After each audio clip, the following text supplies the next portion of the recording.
Good morning students, welcome to English class. Today we are going to do the worksheet of ch sound. So first question is, circle the sound that matches the picture. So student, there are 4 pictures given to you and you have to circle proper sound. This is the picture of shoes.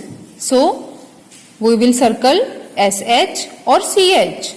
Yes, we will circle sh sound because this is shoes. Shoes. Shoes. इसी तरह से cheese.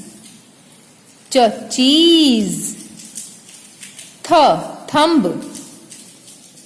Thumb. And this is chin. Chin. आपको ध्यान से पहले picture देखनी है, उसके बाद आप उसके प्रॉपर साउंड पर सर्कल करेंगे. Now come to the next question. Write 5 words of च साउंड. सो स्टूडेंट्स, आप यहाँ पर कोई भी 5 वर्ड्स लिखोगे जो च साउंड के हैं, like chips, chop, Chowk, etcetera. This is the third question. Which month has च साउंड इन इट्स नेम. आपको जनवरी से लेकर दिसंबर तक के मंथ्स नेम पढ़ने हैं और आपको बोलकर देखने हैं. फिर आपको ये पहचानना है कि कौन से मंथ के नेम में च साउंड का यूज होता है. आपको उसका नेम यहाँ पर लिखना है. In the end you will write your name here and also you have to write date.